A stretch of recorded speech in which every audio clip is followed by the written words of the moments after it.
Hello बच्चों, कैसे हो। हम इलेक्ट्रिक चार्ज एंड फील्ड के न्यूमेरिकल कर रहे थे। उसमें मैंने आपको कुछ न्यूमेरिकल्स दिए हैं। अगला न्यूमेरिकल अब करते हैं।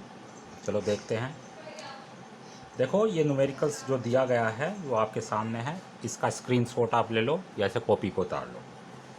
क्वेश्चन है जैसे एल भुजा के एक समबाहु त्रिभुज के कोनों पर बिंदु आवेश रखे हैं। त्रिभुज के केंद्रक ओ पर प्लस क्यू आवेश पर परिणामी बल का मान व दिशा ज्ञात कीजिए। तो इसको उतार लो, फिर मैं इसका एक चित्र बनाता हूँ। एक्चुअल में इसका चित्र भी है क्वेश्चन में, जो मैं अब बना के दिखाऊंगा आपको। ठीक है, चलो। क्वेश्चन है हमारा एल भुजा के एक, देखो एक सॉल्यूशन है इसका। क्वेश्चन है कि एक ट्राइंगल है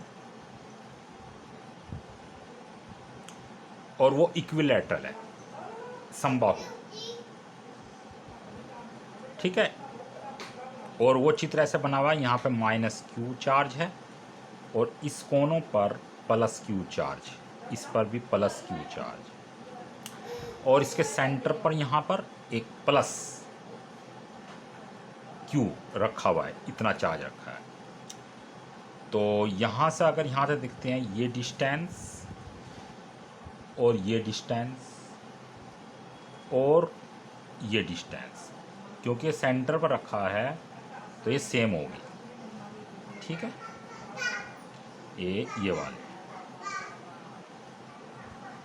वाली और ये वाला। ठीक है,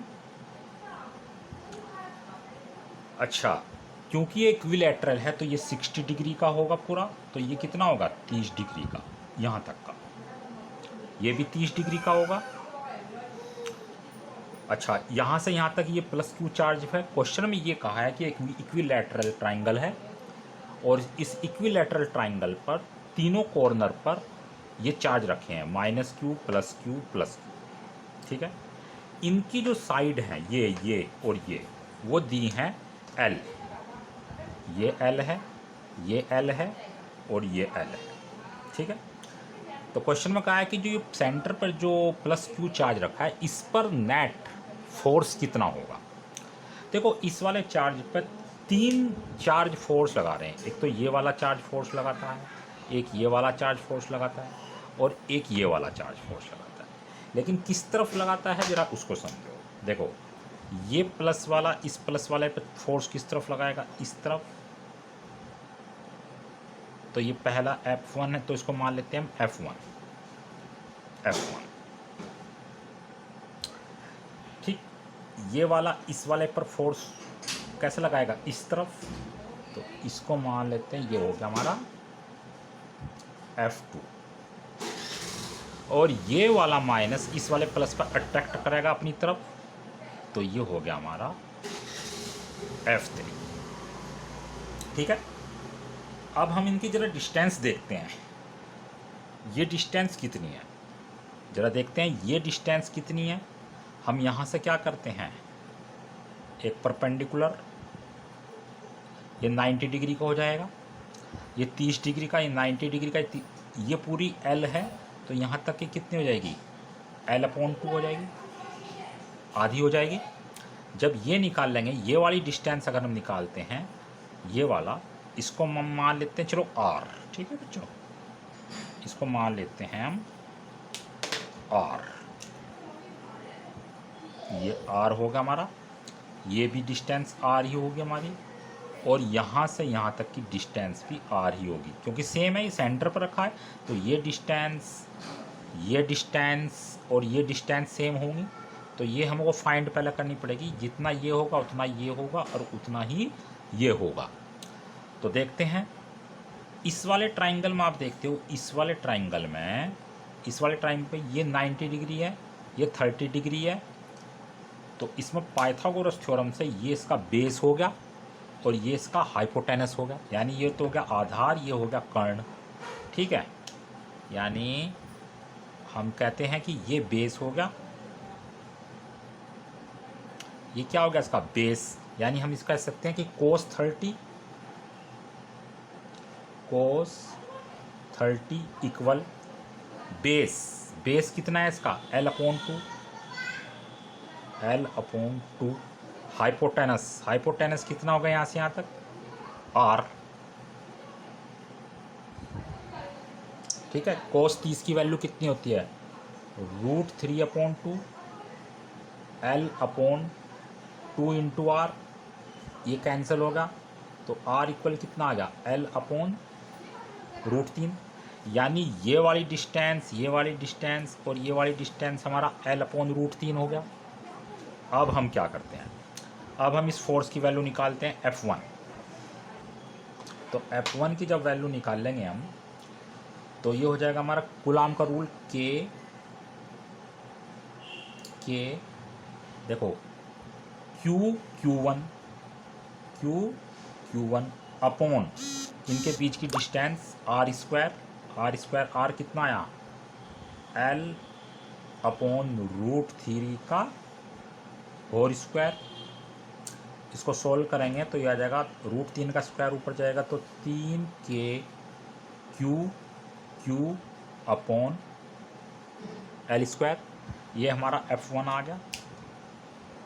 इसी तरह से हमारा F2 निकाल सकते हैं। देखो Q R सब कुछ सेम है, देखो Q ये भी Q, ये Q तो सेम है, इनके बीच की डिस्टेंस R सेम है तो ये R ये R सेम है, यानी जो F2 आएगा वो भी बिल्कुल इतना ही आ जाएगा, यानी F2 भी कितना हो जाएगा F2 हो जाएगा हमारा, हो जाएगा 3KQ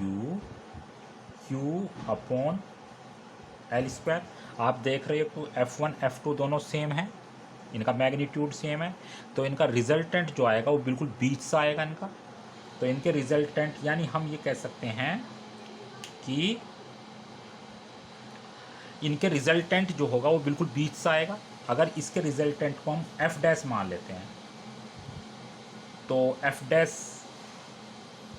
क्या होगा, मतलब इनका रिजल्टेंट निकाल लेंगे। दो वेक्टर क्वांटिटी का रिजल्टेंट निकालते हैं तो हम क्या करते हैं, एक सेकंड में पहले इसको मान लेता हूँ, यानी F1 की वैल्यू भी ये, F2 की वैल्यू भी ये, तो हम ये कह सकते हैं कि F1 इक्वल F2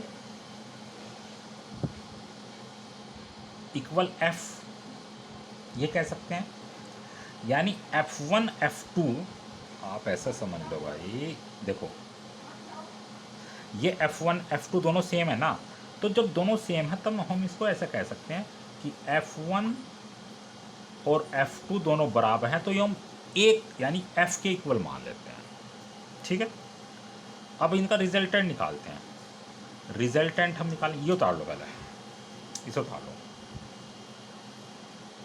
ठीक है। अब मैं यहाँ लिखता हूँ इसका रिजल्टेंट, F रिजल्टेंट इक्वल, दो वेक्टर का कैसे निकालते हैं, F1² plus F2² plus 2F1 F2 कोस। अब इनका देखो इसके बीच में ये कितना एंगल है, ये जरा इसको समझो, इस एंगल को समझो जरा भाई। देखो आप ऐसा समझो, ये बिल्कुल फोर्स इसे यहाँ बीच में यहाँ काटता है तो ये कितने डिग्री का एंगल है, ये 90, और ये कितना है 30, यानी ये होगा 90, ये कितना होगा 30, तो 90 30 120, तो ये इसका 60 का होगा बिल्कुल। इसके जस्ट सामने वाला ये भी 60 का होगा, ये 60 60 120, ये 30 ये 30 30 और 30 60, तो ये कितना होगा 120। समझते रहना बिल्कुल एंगल। अब ये 120 ये 60 ये 60, तो 120 कितने हो गए 240। ये पूरा एंगल ये कितने को आता है पूरा 360, यानी 360 में से ये और ये 240 घटा देंगे, कितना आ गया 120। यानी ये वाला जो एंगल है F1 और F2 के बीच में, ये हमारा कितना आ गया 120 आ गया, यानी थीटा की वैल्यू कितनी आ गई 120, यानी यहाँ पे हम 120 का यूज करेंगे। तो जब इसको कैलकुलेट करेंगे, देखो F1 और F2 दोनों सेम, तो हम इसको लिख सकते हैं F plus F² plus 2F² कोस 120 कैलकुलेट करेंगे, F 2f square 2f square plus 2f square multiply 1/2 120 की वैल्यू -1/2, 2 से 2 कैंसिल, तो कितना बच गया ये भाई, 2 से 2 कैंसिल, तो 2f स्क्वायर में से एक f स्क्वायर गया, कितना बचेगा f स्क्वायर, और जब इसका रूट से बाहर निकाल लेंगे तो केवल f, यानी और f की वैल्यू कितनी, f1 f2 इक्वल f के, यानी इतनी ही आ जाएगी, यानी f की वैल्यू कितनी आएगी, वो आएगी 3k Q upon L square.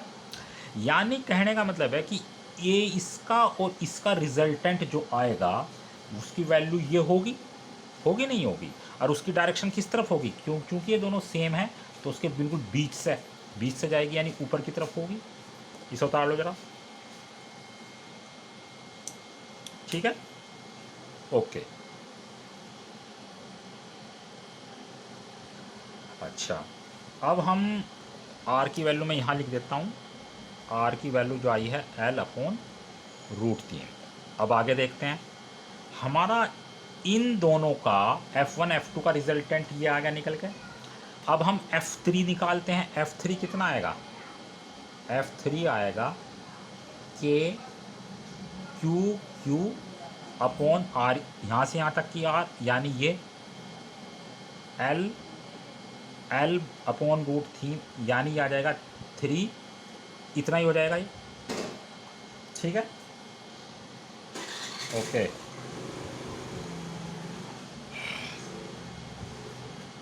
तो चलो अब देखो इसकी डायरेक्शन किस तरफ होगी, इस वाले की f3 की डायरेक्शन वो इस तरफ होगी, यानी इन दोनों का रिजल्टेंट उसका भी इस तरफ डायरेक्शन और इस वाले की डायरेक्शन वो भी इस तरफ, तो दो वेक्टर एक डायरेक्शन में, तो टोटल कितना हो जाएगा, टोटल हो जाएगा f रिजल्टेंट टोटल रिजल्टेंट हो जाएगा इन दोनों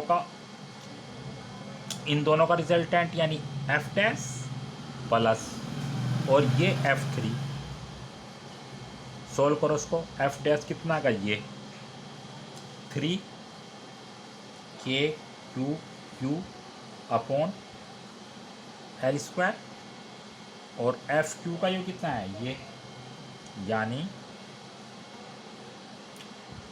plus 3k Q upon L square, तो कितना हो जाएगा ये, इसको हम लिख सकते हैं एल स्क्वायर 3 और 3 6, यानी 6k Q upon L square,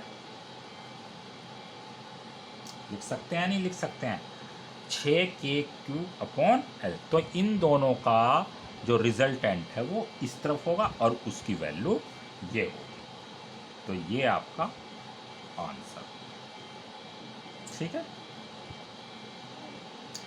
के की वैल्यू हम लिखते हैं 1/4 पाई वगैरह वगैरह लिख सकते हैं, लेकिन आपको कोई ज़रूरत नहीं है ऐसे लिखने की, इसकी वैल्यू आप इसे इतना ही रहें, तो हम इसको लिख सकते हैं, इसको मिटा दूं, यानी हम इसको ऐसे लिख सकते हैं कि 6, इसकी वैल्यू कितनी होती है 1/4 pi epsilon not Q upon L square, 2 3 6 2 दूनी 4, तो हो जाएगा 3/2 1/4 pi epsilon not Q upon L square, but वो लिखने की कोई आवश्यकता नहीं है, आप इसको इतना ही रहने दो, ठीक है। यह आपका सवाल होगा, तो अगला न्यूमेरिकल भी आपको देंगे, ओके बाय।